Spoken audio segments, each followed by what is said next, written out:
मुझे से बात हुई?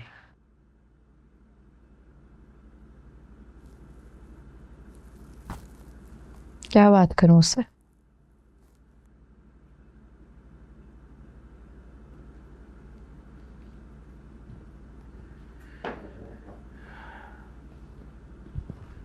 उससे बताओ ना कि उसकी माँ ने क्या किया तुम्हारे साथ। क्या ही कर लेगा वो? उसने कौन सा तलवार निकाल लेनी है। बेटा, एक बात पूछूं? तुम्हें क्या लगता है कि तुम्हारा फैसला सही था? दूसरे रिश्ते कौन से आइडियल थे बाबा?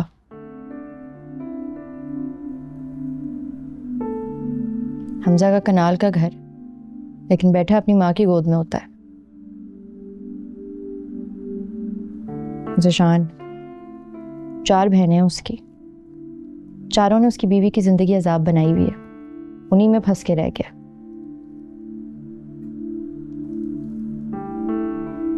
शहजाद की बीवी तो शादी से पहले ही साइको होगी उसके हाथों।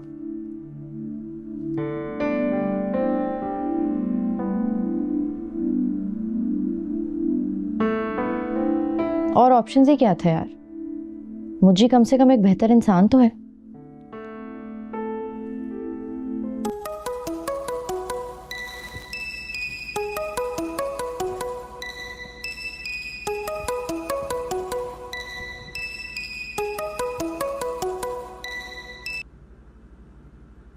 हेलो। हाँ बिलाल। जी आपा। बिलाल भाई, मैंने ऐसा क्या बोल दिया जो तुम अपनी बेटी को लेकर वापस चले गए? आपा, ये तो आप उनसे पूछें जिनकी हंसी नहीं रुक रही थी। लोग तो हंसेंगे ना जब मैं हर रोज अपनी बहू की सेज किसी दूसरे कमरे में लगाऊंगी। आपा, आपने इनकार करना था तो साफ कह देती ना। सबके सामने इतना तमाशा लगाने की क्या जरूरत थी? लो सुनो, तमाशा मैंने की है। मामू जी, इसमें तमाशे वाली तो कोई बात ही नहीं है ना। वो असल में स्टाफ रूम है, तो वो तमाम टीचर्स को ना एतबार में देना ज़रूरी होता है। वो पहले स्टाफ रूम ऊपर था तो हमने उनसे कहा नीचे आ जाएं। अब नीचे आ गए हैं तो हम उनसे कह रहे हैं ऊपर। तुम रहने दो इश्तियाक, तुम वहाँ नहीं थे तुम। आपकी बेटी ने भी तो इतनी बेइज्जतियां की हमारी, हमने तो कभी आपको शिकायत नहीं लगाई। क्यों इश्तियाक?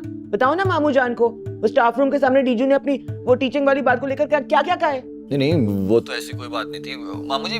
फैमिली में ऊंच नीच हो जाती है, मट्टी डालनी पड़ती है, तभी तो रिश्ते आगे चलते हैं ना, वरना तो एक दिन भी ना चले। आप भी ना मट्टी डालें और आगे चलें। तो ठीक है, बढ़ाओ आगे, डालो मिट्टी। अब वेरी गुड मामू, बेहतरीन हो गया ये तो। बस आप फिक्र ना करें, मुझे खुद आ रहा है डीजू को लेने के लिए।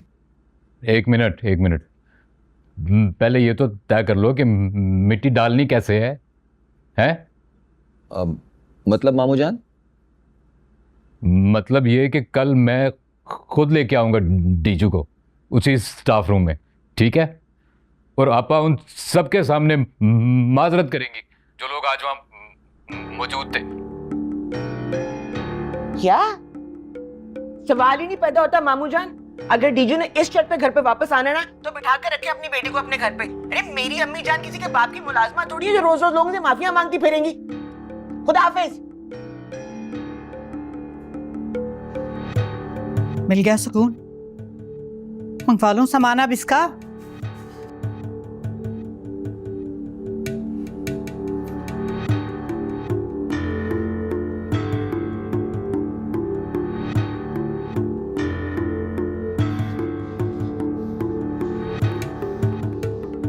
ये वाकई मामू थे?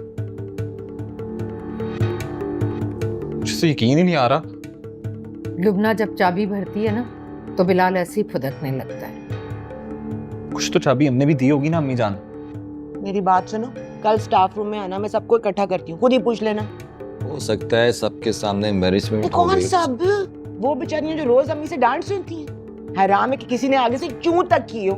लंच टाइम था, सब खाना खा रहे थे, अम्मी ने तो किसी को निवाला तक नहीं जबाने दिया, उठाकर एक एक को काम पे लगा दिया। इंसल्ट तो उनकी हुई है। मैडम की बहू रानी सर पे जो आके खड़ी हो गई थी ना कमरा खाली कराने के लिए, जरा भी शर्म नहीं आई कि झूठी ही सही इन्हीं बेचारियों ने कल उसकी माँ के लिए दुआ की थी, लेकिन नहीं, लेकर आ गई अपने बाप को। पापा पापा मुझे अटैच वॉशरूम चाहिए, मुझे अटैच वॉशरूम चाहिए, पापा पापा मैं घर छोड़ के चली जाऊंगी। कमरे का तो बहाना था, उसको लगा था कि अम्मी जान इनकार कर देंगी, वो रो धो के चली जाएगी, लेकिन ऐसा हुआ नहीं ना। अम्मी जान ने तो फौरन से हाँ कर दी। फिर क्या करती, इनसाइड की कहानी सुनानी थी ना, रहना जो नहीं था बसना जो नहीं था, एक बहाना ना सही तो दूसरा सही। बंदा पूछे इतना जो तुम्हारा नखरा है, तुम क्या किसी महल में रहती थी?